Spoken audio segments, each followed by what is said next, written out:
할렐루야.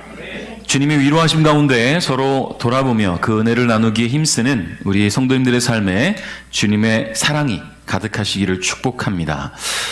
지난해 말 MBC 연예대상 대상자가 누군지 혹시 기억하십니까?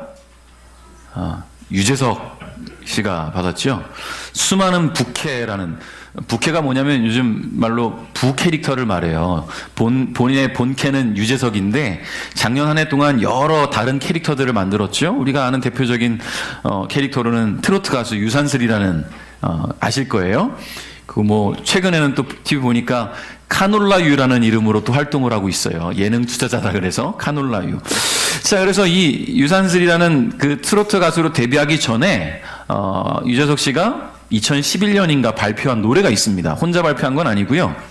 가수 이적 씨와 함께 발표한 노래인데 말하는 대로라는 노래가 있어요. 아시는 분들 아실 거예요. 이 노래 가사가 어떤 내용이냐면요.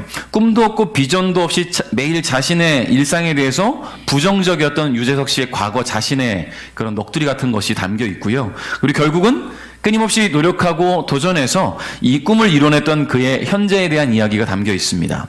그래서 이 노래가 많은 젊은이들에게 그들의 삶의 마음을 참 대변해주는 그런 곡이었는데 이 1절의 후렴 가사의 내용을 보면요. 이런 가사가 있어요. 말하는 대로 될 수 있다고 믿지 않았지. 마음먹은 대로 생각한 대로 할 수 있다는 건 거짓말 같았지. 빛이 보이지 않는 암울한 삶이 지속될 것만 같았던 그런 과거에는요, 이렇듯 부정적인 생각들이 마음에 사로잡혀 있겠죠. 지금 어떻게 보면 이 노래가 지금 우리 코로나를 만난 우리의 일상, 우리의 현재의 모습 같아요. 빛이 보이지 않고 꿈이 보이지 않고 암울한 일상이 지속될 것만 같죠. 근데 2절에서는 그의 마음이 이렇게 전환이 됩니다. 사실은 한 번도 미친 듯 그렇게 달려든 적이 없었다는 것을 생각해 봤지. 이렇게 세웠지 내 자신을 말하는 대로 될 수 있다는 걸 눈으로 본 순간 믿어보기로 했지. 마음먹은 대로 생각한 대로 할 수 있다는 걸 알게 된 순간 고개를 끄덕였지. 이 노래를 들을 때 이 2절 가사에서 머리를 한번 꽉 맞은 것 같았어요. 저도 그렇더라고요. 정말 미친 듯 달려본 적이 있었을까? 내가 이럴 때 한번 미친 듯 한번 도전해 본 적이 있었을까? 그렇게까지 막 미친 듯 뭔가에 몰입해 본 적은 없는 것 같아요. 그리고 절정이 되는 3절에서는요, 자신의 과거와 동일한 고민에 빠져 있는 이들에게 도전을 합니다. 이젠 올 수도 없고 갈 수도 없는 힘들었던 나의 시절, 나의 20대. 멈추지 말고 쓰러지지 말고 앞만 보고 달려 너의 길을 가. 주변에 사는 수많은 이야기, 그러나 정말 들어야 하는 건 내 마음속 작은 이야기. 지금 바로 내 마음속에서 말하는 대로. 가사가 굉장히 은혜로워요. 찬양이 아닌데도 불구하고 가사가 굉장히 은혜롭고 도전이 돼요. 여러분, 그래요. 지나간 시간은 오지 않습니다. 그러나 지금 이 순간이 늦었다는 것도 아니에요. 늦었다고 생각되는 지금 바로 그때가 시작할 때라는 것을 우리는 기억해야 합니다. 저는 이 노래 제목이 참 너무 마음에 들어요. 말하는 대로. 여러분, 말하는 대로 모든 것이 이루어진다면 얼마나 행복할까요? 그러나 말하는 대로 되지 않습니다. 마음먹은 대로 되지 않고 생각한 대로 되지 않아요. 그런데 우리에게는 말하는 대로 생각한 대로 이루어 주실 능력을 가진 분이 계시다는 것을 우리는 기억해야 돼요. 할렐루야. 말하는 대로 이루어질 수 있는 분, 내가 생각하는 대로 그 꿈을 이루실 수 있는 분이 우리의 삶엔 있다. 단 그분을 향한 신실한 믿음을 가지고 있다는 전제 하에서 말이죠. 여러분, 오늘 본문에는요, 그 믿음이 없어서 기적을 경험하지 못하는 이들이 등장합니다. 세례받으신 이후에 광야에서 40일 동안 금식하시며 사탄의 시험을 받으신, 또 그 사탄의 시험을 이겨내신 예수님께서는요, 성령의 능력을 힘입어서 갈릴리로 가셨습니다. 그리고 그곳에서 예수님은 회당에서 말씀을 가르치셨고 많은 이들로부터 영광을 받으셨어요. 예수님이 가르치시는 그 말씀 한마디 한마디에 사람들이 그 놀라움을 금치 못했던 것이지요. 정말로 하나님의 아들이라는 것을 사람들이 느끼기 시작했다라는 거예요. 그 갈릴리 지역에서. 누가복음에서는 딱 단 2절로만 나와 있어요. 그러나 그 두 절에 예수님의 능력이 얼마나 컸는지, 그 영광이 얼마나 놀라웠는지를 담고 있어요. 그런데 예수님은요, 자신을 인정해주는 그 영광스러운 자리에서 인기를 누리며 계속 머물러 계시지 않으셨습니다. 예수님은 어린 시절의 추억이 깃들어 있는 고향 나사렛으로 들어가셨어요. 고향으로 들어왔어요. 우리는 고향 나사렛으로 가신 예수님과 그곳에서 만난 예수님을 아는 이들의 모습을 통해 오늘 우리의 신앙을 진단해보고 돌아보는 그런 시간을 갖고자 합니다. 할렐루야. 몇 주 전에 아내와 함께 서점을 갔어요. 참 드문 일이에요. 드문 일이지만 한번 갔어요. 서점을 가서 오랜만에 들른 서점에서 뭐 이런저런 책들을 보다가 제 눈에 확 들어오는 책이 한 권 있었습니다. 방송 작가로 알려져서 지금은 유명 연예인의 대열에 함께하게 된 유병재라는 분 아실 거예요. 아시는 분들은 유병재 씨가 쓴 시집이에요. 삼행시, 뭐 이행시 이런 걸로 가지고 쓴 시집인데 책 제목이 말장난입니다. 말장난. 방송에서도 그가 얼마나 삼행시에 탁월한 재능을 가진 사람인지를 잘 보여왔기 때문에 이 시집을 그 말장난이란 제목의 책을 보자마자 한번 읽어보고 싶었어요. 뭐 굳이 사지 않아도 시집이니까 짧으니까 금방금방 읽겠지 하고 읽기 시작했는데 정말 금방 다 읽어버렸습니다. 한참을 서서 읽었는데 그중 재미난 시들이 있었어요. 한번 제목을 한번 맞춰보세요. 직장 생활이 이렇게 힘들 줄 알았으면 장사했지. 제목이 뭘까요? 직장입니다. 직장 생활이 이렇게 힘들 줄 알았으면 장사했지. 또 한번 해볼게요. 맞춰보세요.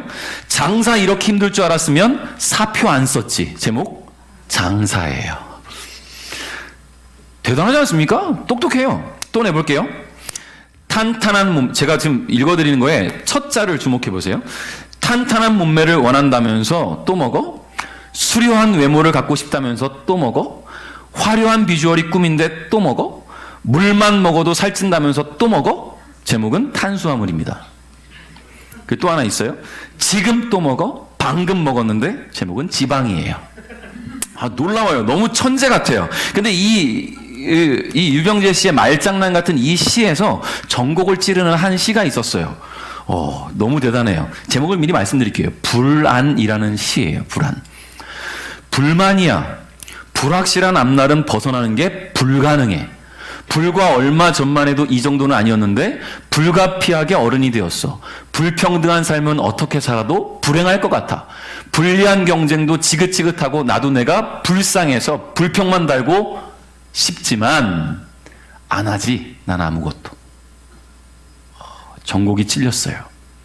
불이라는 말 한마디로 이렇게 많은 글을 만들어 놓고 결국은 내가 아무것도 안 하고 있기 때문에 불안하다는 거예요.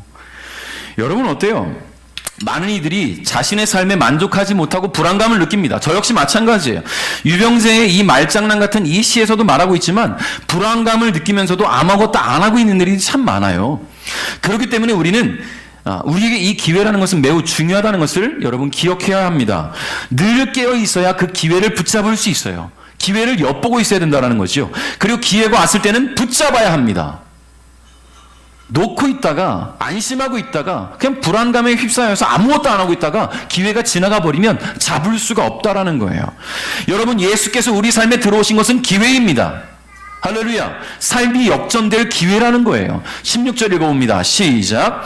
예수님께서 자라신 나사렛에 도착했습니다. 평소의 습관처럼 예수님께서 안식일에 회당으로 가셔서 성경을 읽으려고 일어나셨습니다. 아멘. 예수님께서 갈릴리에서 수많은 사람들로부터 영광 받으시다가 그 모든 영광을 내려놓으시고 나사렛으로 오셨어요. 여러분 나사렛 어떤 곳입니까? 예수님이 자라신 곳이에요. 태어나신 곳은 베들레헴이지만 예수님이 어린 시절 그 삶이 함께 있던 곳은 나사렛이에요. 자, 그 나사렛으로 예수님이 돌아가셨어요. 다시 가신 거예요. 여러분 이미 예수님에 대한 소문이 전 지역에 퍼진 상황이었고요. 갈릴리에서 많은 사람들로부터 인정받았던 예수님이 자신의 고향 나사렛으로 돌아오신 거예요. 여러분 그렇다면 나사렛에 사는 사람들에게는요 기회가 생긴 거예요. 예수님이 오셨으니까 기회가 생겼습니다. 하나님의 아들 그리스도이신 예수님을 통해서 하나님 말씀을 들을 수 있는 기회, 그분의 능력을 경험할 수 있는 기회, 그분을 통해 하나님의 나라와 그 비전을 바라볼 수 있는 기회를 만나게 된 거예요. 그런데 이런 기회가 자주 오는 것입니까? 아니에요. 자주 오지 않아요. 기회가 왔을 때 잡아야 돼요.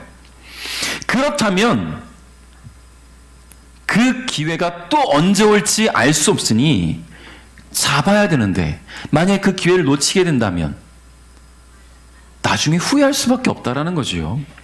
여러분, 오늘 여러분 마음에 주님이 주시는 감동이 있다면 오늘 바로 부여잡으시기 바랍니다. 아차하는 순간, 생각해볼게요 생각하는 순간, 마음에 고민하는 순간 주님 주시는 그 은혜의 기회가 지나가 버릴 수가 있어요. 그러니 그 은혜의 기회를 잡으시기 바랍니다. 주저하지 마십시오. 아차하지 마십시오. 놓치지 마십시오. 환경 보지 마시고, 상황 보지 마시고, 배경 보지 마시고, 말씀 그대로 주님의 음성으로 들으시고, 그로 인해 주어지는 은혜를 경험하시기를 바랍니다. 여러분, 나사렛 주민들에게는 이렇듯 은혜의 기회가 주어졌어요. 그런데 그들은 이 기회를 잡지 못했습니다. 그들은 말씀에 집중하지 못했어요. 왜 그럴까? 여러분, 예수님께서 이사야의 책을 펴서 읽으셨는데요. 18절 19절인데요. 제가 읽어드릴게요. 주님의 성령이 내게 내리셨다. 이것은 하나님께서 내게 기름을 부으셔서 가난한 자에게 복음을 전파하게 하려는 것이다. 포로들에게 자유를 선포하고 못 보는 자들에게 다시 볼 수 있음을 선포하고 억눌린 사람들에게 해방을 선포하려고 나를 보내셨다. 주님의 은혜의 해를 선포하라고 하셨다. 아멘. 여러분, 예수님께서 이사야 선지자의 예언이 담긴 이 말씀을 읽으셨어요.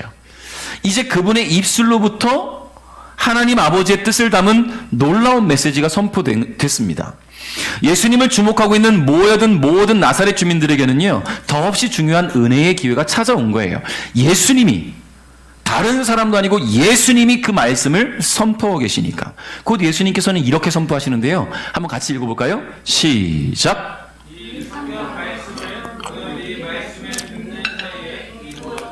아멘. 할렐루야. 이 성경 말씀이란 무엇입니까? 조금 전에 예수님께서 읽으신 이사야 선지자의 예언의 말씀이에요. 이 말씀은 오실 메시아, 곧 그리스도에 대한 예언입니다. 그리스도께서 오시면 어떤 일이 일어난다고요? 가난한 자에게 복음이 전파되고, 포로들에게 자유가 선포되고, 못 보는 자들이 다시 볼 수 있게 되고, 억눌린 사람들이 해방될 것이고, 주님의 은혜의 해가 선포될 것이다. 이게 이사야 선지자의 예언이에요. 그런데 좀 전에 읽었죠? 이 예언의 말씀이 예수님께서 지금 이 말씀을 선포하는 지금 이 순간 예수님을 통해 다 이루어졌다 라고 담담하면서도 강력하게 선포하고 계신 거예요. 여러분, 이것은 기회입니다.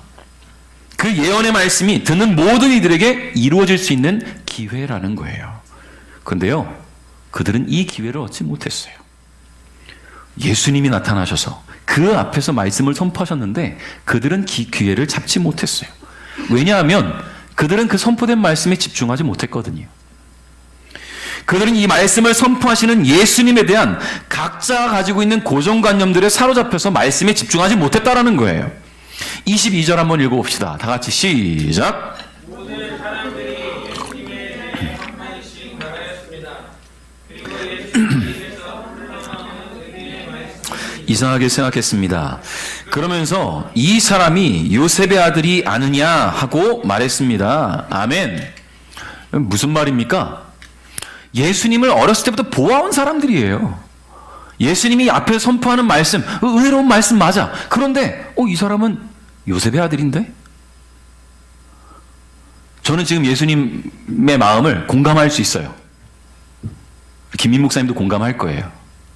왜냐하면 좀 베델교회 시작 때부터 꼬맹이 때부터 있었던 제가 어느 날 신학을 하고 전도사가 되어서 베델교회 사역을 시작했을 때 저한테 성현아 하던 모든 어른들이 어느 날부터 저에게 전도사님이라고 부른다는 게 쉬웠겠냐고요. 이게 제가 앞에서 설교를 한다면 그게 은혜가 처음부터 막 됐겠냐고요.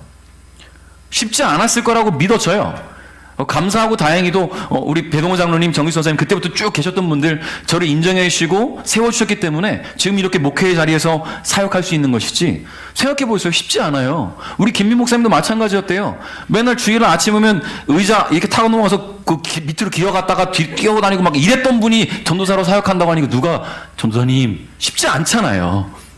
저보다 더 했던 사람이더라고요, 저 친구가. 저는 그 예배당에서 막 뛰어다니고 이런 건 안 했던 것 같은데, 우리 목사님은 그러셨대요. 얼마나 열정이 대단했는지. 그러니, 쉽지 않잖아요. 그랬던 꼬맹이가 전도사가 돼서 와서 말씀을 선포하니 전도사님 소리가 쉽게 안 나오세요. 예수님도 마찬가지예요. 이 나사렛 사람들에게는요, 예수님은 그저 요셉의 아들이에요. 저 꼬맹이였던 사람이 지금 와갖고는 말씀을 전해? 그리고 그게 메시아가 오셔서 이루어진다는 것이 본인을 통해 이루어진다는 얘기를 하네? 용납이 안 되는 거죠. 받아들여지지가 않는 거예요. 여러분, 나사렛 주민들이 기억하는 예수님, 요셉과 마리아의 장남 맞습니다. 그러나 지금 예수님은 요셉의 아들로 서신 것이 아니라 하나님의 아들로 서신 거예요. 예수께서 갈릴리 그곳에서 하나님 말씀을 선포하시면서 하나님 나라와 그 비전을 선포했음을, 그리고 수많은 이들이 예수님을 통해서 그 은혜를 경험했음을 나사렛 사람들도 이미 들어서 알고 있어요. 예수님의 능력을 들어서 알고 있다라는 거예요. 그가 세례받을 때 나타났던 놀라운 역사들에 대해서 들어 알고 있어요. 그런데 인정이 안 되는 것이요. 눈앞에 어린 시절 보았던 예수가 나타났으니. 여러분, 그런 예수께서 자신들 앞에서 말씀을 선포하실 때 그들은 예수님의 입에서 흘러나오는 모든 말씀이 은혜로운 말씀이라는 것을 생각을 합니다. 그러나 그것도 잠시, 그가 어린 시절 나사렛에서 보낸 요셉의 아들이라는 것을 떠올리면서 은혜를 지속하지 못했어요. 성도 여러분, 주의 말씀이 선포될 때에는요, 사람의 말로 듣지 않기를 축복합니다. 할렐루야. 주께서 내게 주신 말씀으로 받으십시오. 여러분 앞에 제가 김성현 목사가 말씀을 선포할 때 사람이니까 저도 부족함이 있고 실수도 있겠죠. 말의 실수도 있고 행동의 실수도 있겠고, 물론 제 얼굴이 뭐 그렇게 외모가 뛰어나지 않아서 집중이 안 될 수도 있어요. 그러나 여러분, 지금 이 자리에 선포되는 말씀이 제 말씀이 아니라 하나님 말씀이라는 것을 여러분이 집중하시기를 바라요. 그 말씀에 집중하시고 그 말씀을 받아들이십시오. 김성현 목사는 잊으세요. 김성현 목사를 통해서 선포되는 하나님 말씀에 집중하십시오. 그래야 그 은혜의 기회가 내게 옵니다. 여러분, 예수님을 향한 나사렛 주민들의 마음, 예수님이 이미 알고 계셨어요. 예수님은 하나님의 아들인데 모르실 리가 없잖아요. 그들이 자신에 대해서 어떤 생각을 하고 있는지, 어떤 마음으로 그 앞에 서 있는지 예수님은 이미 다 알고 계셨다라는 거예요. 그 예수님은요, 그들에게 이런 말씀하십니다. 예언자는 고향에서 환영받지 못한다 라고 말씀하시면서, 그럼에도 이 나사렛 주민들이 너무 안타깝잖아요. 내 사랑하는 주민들인데. 그렇죠.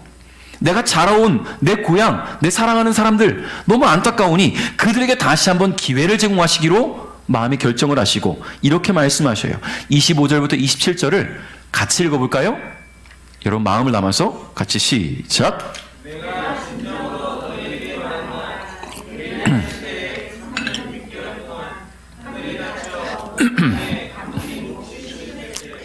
이스라엘에 많은 과부가 있었다. 그러나 엘리야는 이들 가운데 그 누구에게도 보냄을 받지 않았고 오직 시돈 지방의 사렙다에 있는 과부에게만 보내졌다. 또 엘리사 예언자 시대에 이스라엘에는 많은 문둥병 환자가 있었다. 그러나 시리아 사람 나아만 외에는 아무도 깨끗하게 되지 못했다. 아멘. 여러분, 엘리야 선지자가 사역하는 당시에 3년 6개월 동안 가뭄이 있었어요. 여러분, 예수님 말씀처럼 엘리야 당시에는 수많은 이스라엘의 과부들이 있었거든요. 근데 그들은 그 극심한 가뭄의 때에 엘리야를 돕고 섬길 만한 마음의 여유와 인품을 지닌 자들이 없었어요. 오히려 이 시돈 지방, 이방 지역입니다. 시돈 지방의 사렙다에 있는, 열왕기상에서는 사르밧이라고, 사르밧 과부라고 하죠. 사렙다에 있는 이방 여인만이 엘리야를 섬겼어요. 마지막 남은 식재료를 가지고 엘리야를 위해 기꺼이 드린 이 사렙다 여인의 가정에 주님의 은혜의 단비가 내렸습니다. 할렐루야. 엘리사 선지자가 사역하던 때에도 이스라엘에 많은 문둥병 환자들이 있었지만 그들이 아닌 이방 사람인 시리아 사람 나아만 장군에게 회복의 은혜가 있었다라는 것을 우리는 기억해요. 여러분, 예수님께서, 여러분 잘 생각해 보세요. 이 엘리야와 엘리사의 일화를 비유로 설명하신 이유가 뭘까요? 자, 이 말씀을 부정적인 생각이 있는 사람들이 이 말씀을 들으면 이렇게 생각하겠죠. 야, 예수님, 자기 자라온 사람들, 자라올 때 같이 자랐던 사람들, 그들을 사랑한다는 마음으로 돌아가셔가지고는 그들이 안 받아주니까 손절하시는구나. 끊어내시는구나. 그래, 니들과 난 상관없는 사람이니까 그래, 어차피 니들한테 그 은혜가 없을 거야 라고 손절하시는구나 라고 부정적인 사람들은 볼 수 있을 거예요. 근데 저는 이 말씀을 묵상하는 가운데 어떤 생각이 들었냐면, 이렇게 하나님께서, 예수님께서 뼈 때리는 말씀을 주실 때 마음에 회개가 일어나야 된다. 할렐루야. 아, 내가 이 사렙과 가브만큼도 못하는 사람이구나. 내가 나아만 장군만도 못한 사람이구나. 자신을 돌아볼 줄 아는 것이 은혜라는 거예요. 할렐루야. 기회는 그 순간을 놓치면 지나가 버려요. 예수님께서 이 말씀을 왜 주셨을까? 나로 하여금 깨닫게 하시기 위해서. 나에게 다시금 돌이킬 수 있는 기회를 주시는 것입니다. 여러분, 예수님의 이 말씀이 선포되었을 때, 이런 예수님의 말씀 앞에 나사렛 주민들이 보여야 할 모습은요, 자신을 돌아보며 회개하는 거예요. 진심으로 회개하고 예수님을 하나님의 아들로 인정하며 그 입술에서 선포된 모든 말씀이 나에게 이루어질 것을 기대하며 기도해야 합니다. 근데 그들은요, 그 기회마저도 걷어차 버렸어요. 28절에 이렇게 말해요. 회당에 있던 모든 사람들이 이 말을 듣고 몹시 화를 냈습니다. 여러분, 왜 화가 났을까요? 그들은 지금 회개하고 싶은 마음이 없어요. 자신을 돌아볼 마음의 여유가 없어요. 그저 듣고 싶은 말씀, 자기 마음을 어루만져 줄 수 있는 그런 말씀, 나에게 토닥토닥 해주고자 하는 그런 말씀만 듣기를 원해요. 지금 자신의 마음을 찌르고 정곡을 찌르고 나로 하여금 회개를 촉구하는 말씀은 듣고 싶지가 않아요. 그들은 이미 마음에 부정적인 생각들이 들어와 있어요. 그러니 이 말씀이 오히려 그들에게는 화를 돋구는 그런 말이 된 것이지요. 회당에 있던 나사렛 주민들은 화만 낸 것이 아닙니다. 화만 내고 돌아갔으면 끝날 텐데 그들은 오히려 예수님을 끌고 마을 밖으로 갑니다. 예수님을 죽이려고 해요. 언덕 벼랑에까지 예수님을 끌고 가서 밀어 떨어뜨리려고 해요. 여러분, 사람들이 얼마나 이렇게 악랄할 수 있습니까? 네? 여러분, 자기들이 아는 사람이잖아요. 예수님이 하나님의 아들인 걸 떠나서 이 사람은 요셉의 아들이구나 알고 있는 사람인데 지금 선포된 말씀이 자기 마음에 안 든다고 죽여버리려고 해요. 여러분, 세상에 어떻게 이렇게 악한 사람들이 있을까요? 여러분, 이들이 죽이려고 한다고 예수님이 죽겠습니까? 하나님의 아들이신데. 여러분, 성경에 보면 그들이 벼랑 끝까지 데리고 올라가서 예수님을 떨어뜨리려고 하는데 예수님은 그들을 싹 열고 지나가셔요. 아무도 막지 못해요. 예수님은 다시 갈 길로 가셨어요. 예수님은 하나님의 아들이시기 때문입니다. 아무리 그들이 죽이려고 할지라도 아무런 영향도 받지 않으시는 분이 예수님이에요. 왜 그들은 화를 내며 이 같은 일을 했을까? 찔려서 그랬을까요? 아직도 자신들이 기억하는 요셉의 아들 예수가 그리스도이며 하나님의 아들인 것이 인정이 되지 않아서 화가 난 것일까요? 어떤 마음이었던 간에 그들은 지금 기회를 놓쳤어요. 은혜의 기회를, 구원의 기회를 놓친 것입니다. 성도 여러분, 자신을 돌아볼 줄 아는 것이 은혜입니다. 혹 말씀을 듣는 가운데 나의 잘못, 나의 실수, 나의 문제가 드러나게 될 때 우리는 어떤 반응을 보여야 될까요? 화를 내고 그거에 시험 들고 상처받을 것이 아니라 나를 돌아볼 수 있어야 된다는 거예요. 할렐루야. 전심으로 주 앞에 회개하는 모습이 필요합니다. 여러분, 정말 아이러니한 게 뭔지 아십니까?